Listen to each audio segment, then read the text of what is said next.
오늘 이 시간에는 기독교 기초 다지기 두 번째 시간으로 이 구원에 대해서 말씀을 나누도록 하겠습니다.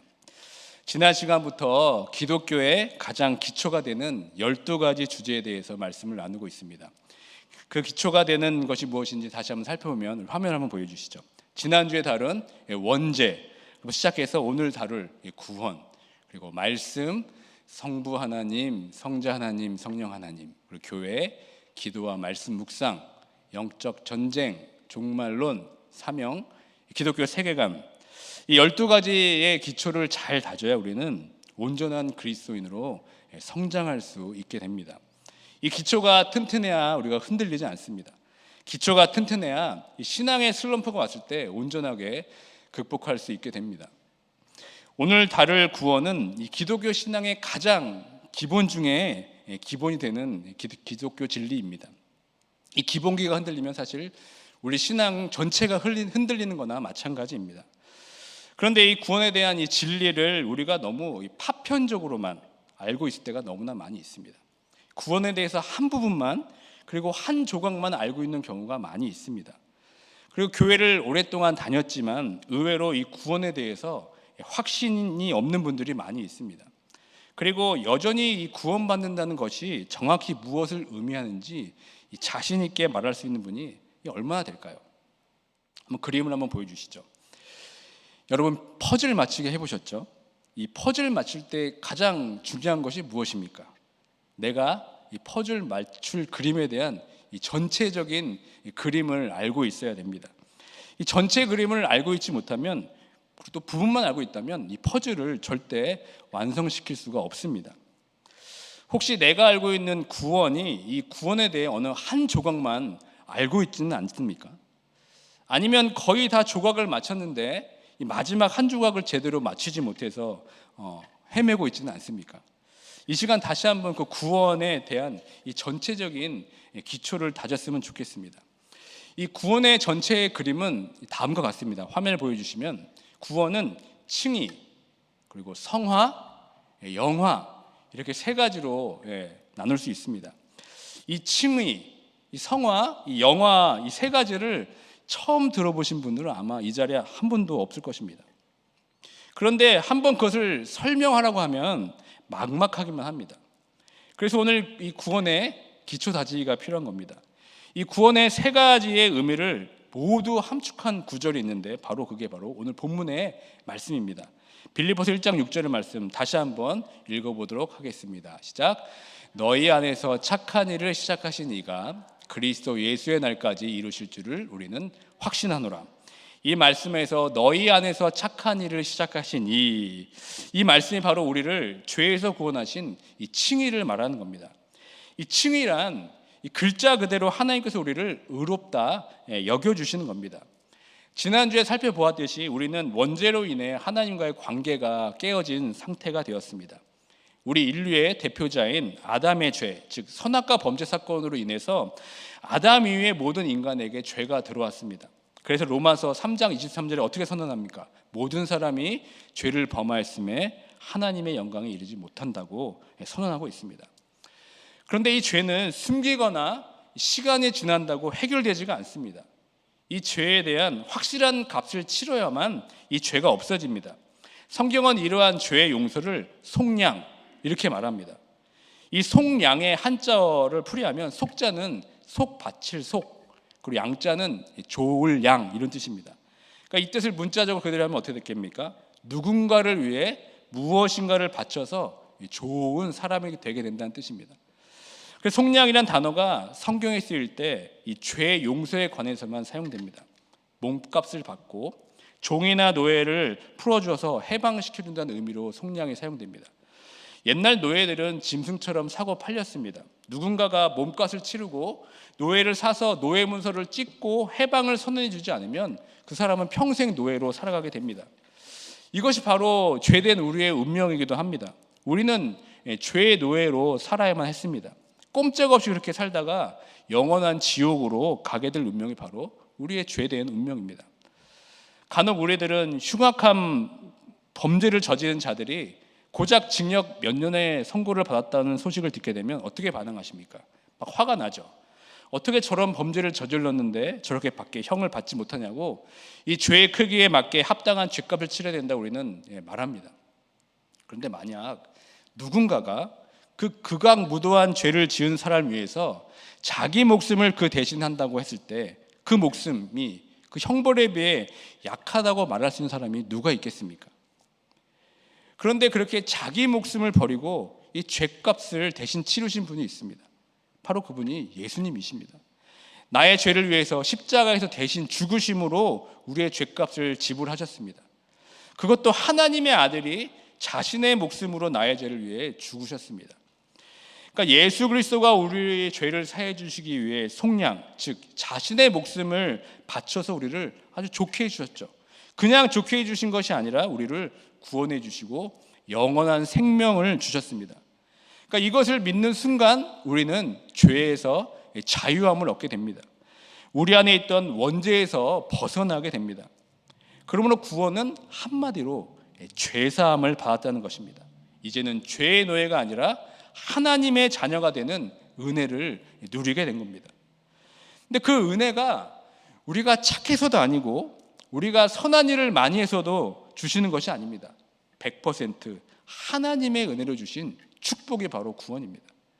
그러므로 우리가 믿는 이 개신교회에서 가장 중요한 핵심은 바로 이것입니다. 로마서 1장 17절의 말씀 함께 봉독합니다. 복음에는 하나님의 의가 나타나서 믿음으로 믿음에 이르게 하나니 기록된 바 오직 의는 믿음으로 말미암아 살리라 함과 같으니라. 그러니까 구원에 있어서 절대적인 것은 행위가 아니라 믿음으로 우리는 구원을 받습니다. 그 구원의 믿음을 고백할 때 법정에서 무죄를 선고받듯이 하나님께서 우리에게 죄가 없다고 선포하시는 겁니다. 그러니까 내가 아무리 추하고 더러워도 하나님께서 그 믿음의 고백을 우리가 드리면 우리를 의롭다고 칭해 주십니다. 이것이 바로 칭의의 은혜입니다. 근데 이 구원은 아주 즉각적이고 완전한 구원입니다. 그런데 우리는 자꾸 헷갈리죠. 분명 구원받음으로 죄사함을 얻었는데 우리의 삶을 돌아보면 여전히 죄 가운데 우리는 허덕이기 때문입니다. 지금 제가 여러분에게 당장 죽어도 하늘나라 천국에 가실 분 한번 벌떡 일어나 보십시오 이렇게 얘기했을 때 좀 조곤산이 벌떡 일어날 뻔했어요. 그럴 때 여러분 자신 있게 벌떡 일어날 수 있는 분이 얼마나 되겠습니까? 아마 일어날 때 엉덩이가 많이 무거울 겁니다. 그리고 여러 사람들의 눈치를 보면서 겨우겨우 일어날 것입니다.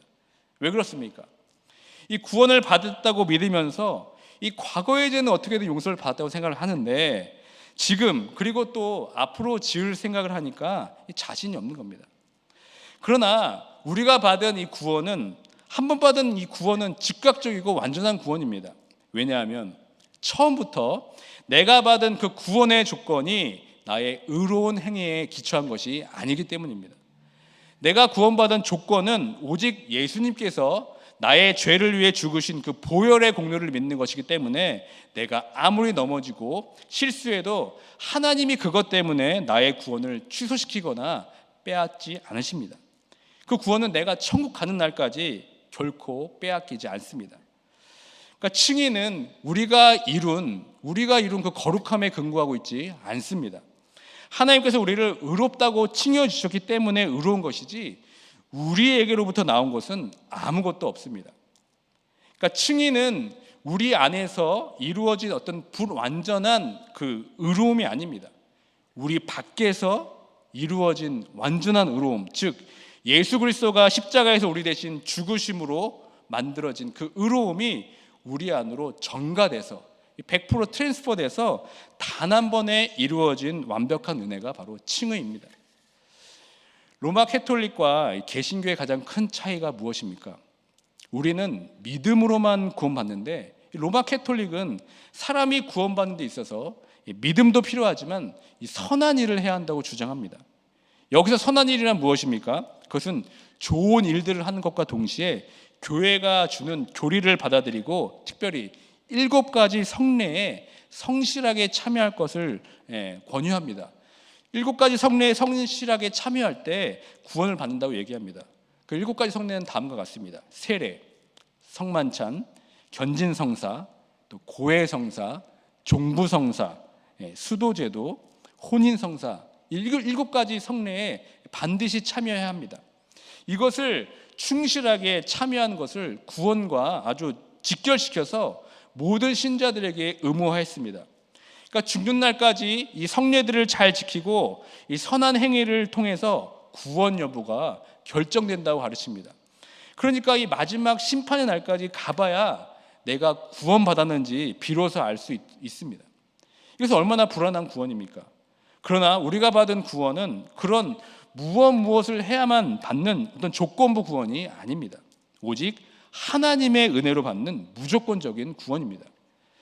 16세기 종교개혁을 일으켰던 이 마르틴 루터가 바로 이 부분이 잘못되었다고 주장했습니다. 오직 믿음, 오직 은혜로만 구원받을 수 있기 때문에 로마 카톨릭의 이 사제들의 중보가 필요 없고 이 카톨릭 교회의 모든 관습들은 무의미하다고 외쳤습니다.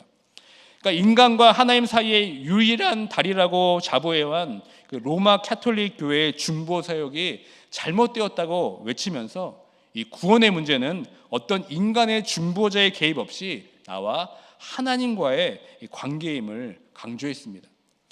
그러므로 누구든지 이 복음을 듣고 자신의 죄를 회개하고 예수님을 구주로 영접하면 그 즉시 구원을 받습니다.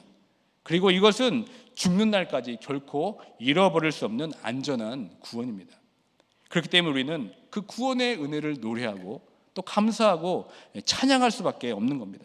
이것이 바로 칭의의 은혜입니다. 하나님께서 이 구원을 더 우리들에게 확실하게 보장하기 위해서 우리에게 무엇을 허락하셨습니까? 그것은 바로 성령입니다. 그래서 에베소서에서 바울은 다음과 같이 말씀했습니다. 에베소서 1장 13절과 14절 함께 봉독하겠습니다. 그 안에서 너희도 진리의 말씀 곧 너희의 구원의 복음을 듣고 그 안에서 또한 믿어 약속의 성령으로 인치심을 받았으니 이는 우리 기업의 보증이 되사 그 얻으신 것을 속량하시고 그의 영광을 찬송하게 하려 하심이라. 아멘. 내가 구원받은 순간부터 성령님이 내 안에 계십니다. 우리의 구원을 보증하기 위해서 성령으로 우리에게 인쳐 주셨습니다. 이것은 하나님께서 구원하신 하나님의 자녀들을 천국 가는 그날까지 책임지고 지켜주십니다.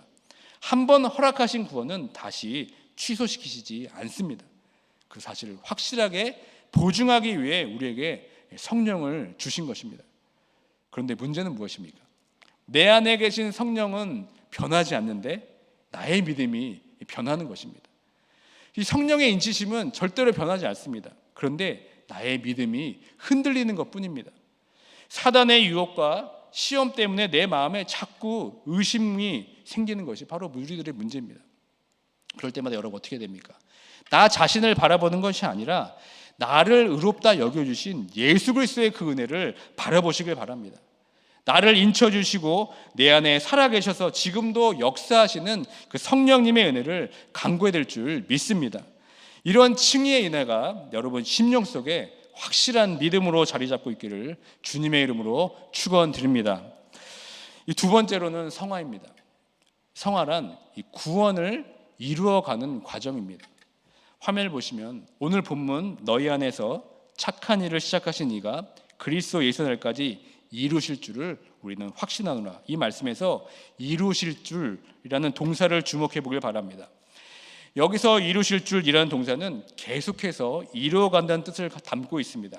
그러니까 구원은 우리 과거의 죄 문제를 단번에 해결하지만 또한 앞으로 살아가면서 계속 구원을 이루어 가야 합니다. 빌립보서 2장 12절의 말씀 다 함께 읽겠습니다. 그러므로 나의 사랑하는 자들아 너희가 나 있을 때뿐만 아니라 더욱 지금 나 없을 때에도 항상 복종하여 두렵고 떨림으로 너의 구원을 이루라. 여기서 구원을 이루라라는 말은 무슨 뜻입니까? 이 말씀을 또 잘못 오해하면 마치 캐톨릭처럼 자신의 선행으로 구원을 얻으라는 말로 오해할 수가 있습니다. 이 구원을 이루라 해서 이룬다는 동사를 의미를 원어로 찾아보면요 이런 뜻입니다. 광산에서 채취할 수 있는 모든 것을 다 캐다. 광산에서 채취할 수 있는 모든 것을 다 캐다라는 뜻이 바로 이룬다라는 동사입니다. 그러니까 똑같은 광산이 있어도 어떤 사람은 자신이 노력해서 더 많은 다이아몬드나 금과 같은 광석들을 최대한 캐내지만 어떤 이들은 게으르고 무지해서 조금밖에 캐내지 못하기도 합니다. 그러니까 구원도 마찬가지입니다. 하나님께서 우리에게 허락한 최고의 선물인 구원은 이 최고의 보물이 담긴 광산과도 같습니다. 그 광산에서 최대한 많은 것을 캐내는 것이 바로 성화를 이루어가는 과정입니다. 여기서 이룬다라는 단어는 현재 진행형 동사입니다. 그러니까 중간에 멈추지 않고 힘들다가 포기하지 않고 쉴 새 없이 이 구원이라는 이 축복의 광산에서 보화를 캐내라는 뜻입니다. 이 구원을 이루다라는 말에서 이루다라는 것을 영어 성경에서 보면 이 워크아웃 이렇게 번역되어 있습니다. 이 워크아웃은 뭡니까? 운동으로 몸을 단련시킨다는 의미입니다. 그러니까 운동은 하다가 여러분 중단되면 안 되죠. 힘들더라도 성실하게 계속해서 끊임없이 단련해야 합니다. 제가 요즘 김장호 전도사님과 함께 매일 푸시업 챌린지를 하고 있습니다. 첫날에 하루 10개씩 3세트, 그리고 그 다음 날에는 11개씩 3세트, 그 다음 날에 몇 개입니까? 12개씩 3세트를 합니다. 그래서 하루에 총 50개 3세트를 하면 이 챌린지는 끝이 납니다. 현재 저는 오늘까지 해서 39개 3세트를 했고요. 우리 김장호 전사님은 좀 늦게 시작했습니다. 19개 3세트를 하고 있습니다. 제 사무실 달려가면 조그맣게 날짜별로 적혀져 있습니다. 그러니까 처음에는 10개씩 3세트 하기도 벅차죠. 그런데 지금 저 같은 경우는 40개를 제가 그냥 여러분 한 번에 쉬지도 않고 거뜬히 해냅니다. 그만큼 그 시간 동안 이 머슬도 자라고 힘도 자랐기 때문이죠. 여러분, 성화가 바로 이런 것입니다. 구원을 이루기 위해서 끊임없이 운동하고 단련하는 것, 이것이 바로 성화입니다. 그러기 위해서 우리는 기도도 해야 되고 말씀도 읽어야 되고 끊임없이 여러분 치열하게 훈련하며 나가야 합니다. 멈추면 안 됩니다.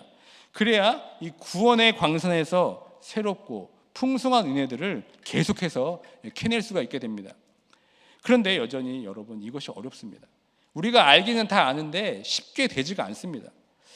그렇다면 어떻게 하면 이 구원을 이루기 위한 이 몸부림을 멈추지 않고 계속해서 해내갈 수가 있겠습니까? 그것을 해결하기 위해 가장 좋은 방법 중에 하나가 뭐냐면 바로 이 공동체라는 것입니다. 이 공동체 훈련을 통해서 이것을 우리가 해결할 수 있습니다. 혼자서는 여러분 쉽지가 않습니다. 그렇기 때문에 우리에게 공동체를 허락한 것이죠. 사실 저도 이 푸시업을 30개 이상 하니까 귀찮아졌습니다. 힘도 들고 계속 건너뛰게 되고 막 그랬습니다. 그래서 제가 사실 이 김장호 전사를 꼬신 겁니다. 혼자서 잘 못하겠으니까 함께 하자고 제가 한 것이죠. 그러니까 지금 거르지 않고 서로 지금 상부상조하면서 지금까지 온 겁니다. 그러니까 나는 뭐 훈련할 여건도 안 되고 피곤하고 바쁘고, 그런데 내 지체가, 내 형제 자매가 함께 하자고 하니까 그나마 할 용기가 생기는 겁니다. 아, 저 형제도 하는데, 저 자매도 하는데 나도 해야지라는 이 동기부여가 생깁니다. 그래서 서로 밀어주고 당겨주면서 이 구원의 보화를 캐내기 위한 이 훈련에 우리는 함께 동참할 수 있게 됩니다. 이렇게 함께 훈련하게 되면 우리는 또 다른 구원의 은혜를 맛볼 수가 있습니다. 혼자서는 엄두도 못 냈지만 함께 하니까 가능해집니다. 함께 구원을 이루며 나갈 수 있게 됩니다. 그렇게 함께 공동체적으로 이 구원의 광산의 보화를 캐기 위해 우리가 노력한다면, 몸부림치다 보면은 우리는 어느 순간 점점 거룩한 사람으로 변화하기 시작합니다. 결국 예수님의 형상까지 우리는 닮아가게 됩니다. 이것이 바로 성화입니다. 이 성화가 되어 간다는 것은 구체적으로 두 가지를 의미하죠. 첫 번째는 옛사람을 버리는 일이고, 두 번째는 새 사람을 입는 것입니다. 에베소서 4장 22절의 말씀 함께 읽겠습니다.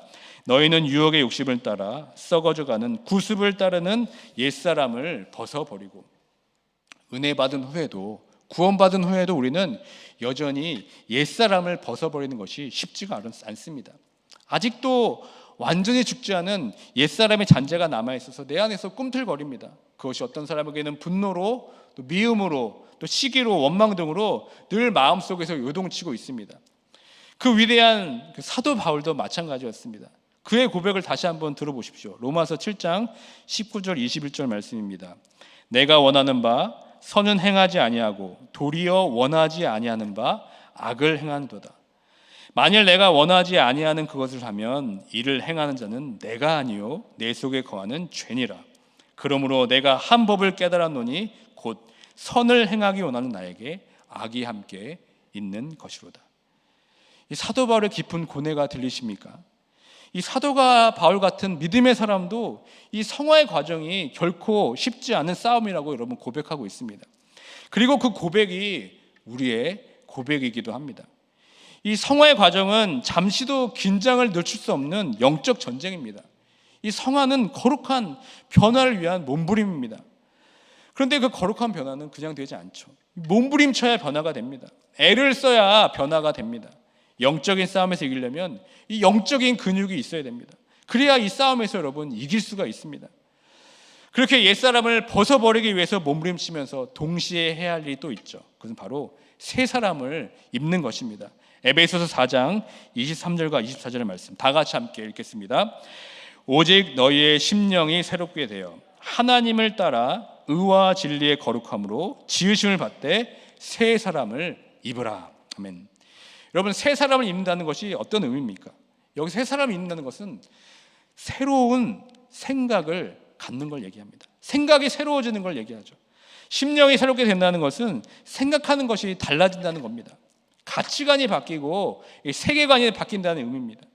사람들의 말과 행동은 결국 내가 어떤 생각을 하고 있는지에 따라 달라지게 되어 있습니다.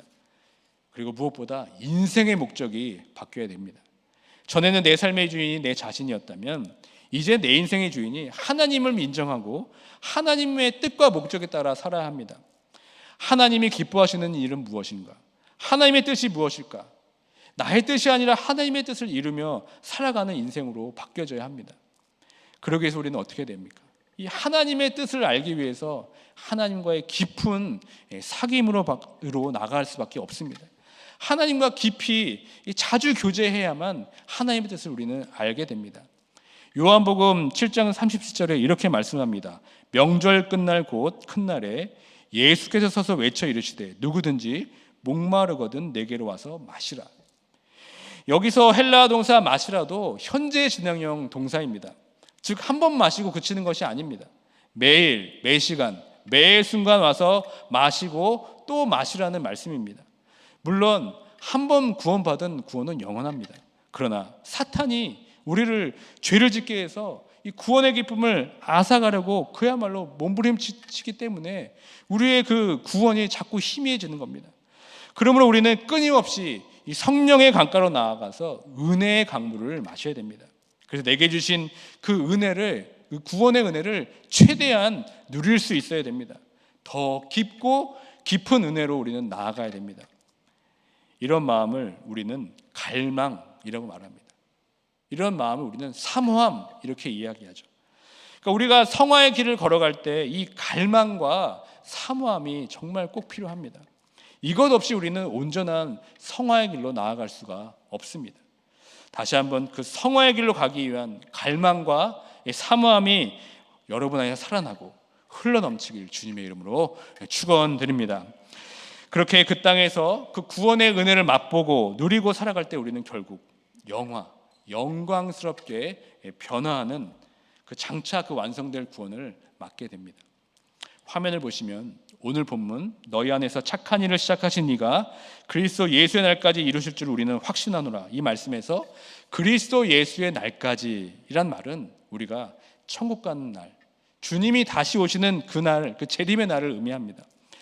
여러분 한번 솔직하게 대답해 보시길 바랍니다. 지금 당장 천국에 가길 원하시는 분이 이 자리에 계십니까?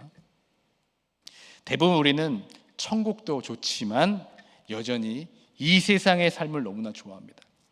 그런데 이 땅은 아무리 편하고 재미있어도 이 죄 많은 이 세상은 더 이상 우리들의 영원한 집이 될 수가 없습니다.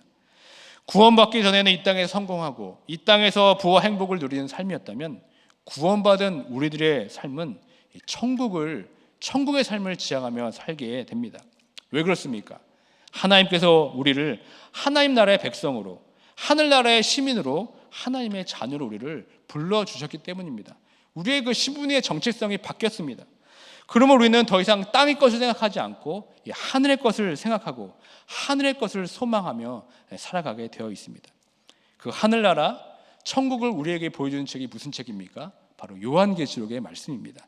요한계시록 21장 4절의 말씀을 우리 함께 읽겠습니다. 모든 눈물을 그 눈에서 닦아주시니 다시는 사망이 없고 애통하는 것이나 곡하는 것이나 아픈 것이 다시 있지 아니하리니 처음 것들이 다 지나갔음이로라. 천국은 죄와 아픔이 모두 없어지는 곳입니다. 사실 이 세상의 삶은 너무나 고달픕니다. 고달픈 사연이 없는 사람이 한 명도 없습니다. 우리 교회의 성도들만 보더라도 다 한두 가지 어려움들이 다 있습니다. 다들 아픈 손가락이 있습니다. 문제없는 인생이 없습니다. 그런데 천국에 들어서는 순간 우리는 이 세상의 모든 고통에서 해방됩니다. 여러분 이 사실을 믿으십니까? 19세기 미국 남부의 노예들이 그 흑인 연가를 보면요, 이 천국에 대한 갈망으로 너무나 그 모든 음악들이 강렬하게 지어져 있습니다. 왜 그렇습니까? 그들의 삶이 너무 고달프고 괴로웠기 때문입니다.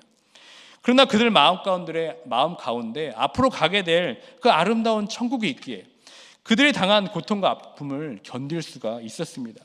그 천국의 소망을 노래하며 내가 처한 아픔과 고통을 이길 수 있었습니다. 지금 여러분에게 이런 천국에 대한 갈망이 있으십니까? 어느 장례식에나 겨우 한번 가야 생각할 정도는 아닙니까? 하루에 한 번이라도 내가 갈 천국을 바라보며 살고 계십니까? 영광스럽게 변화되어 하나님과 얼굴을 마주할 그날을 한 번이라도 생각하며 살고 계십니까? 구원받지 않은 사람들은 이 땅의 끝이라고 생각하며 삽니다. 죽으면 끝이라고 생각하죠. 그러니까 이 땅에서 죽어라 살아가는 겁니다. 조금이라도 더 벌어보겠다고, 조금이라도 더 가져보겠다고 아둥바둥대며 살아갑니다. 그러나 하늘을 바라보는 자는 그렇지 않습니다. 우리의 최종 목적지인 천국을 바라보는 자들의 삶은 그렇지 않습니다. 서로 나누며 삽니다. 서로 사랑하며 삽니다.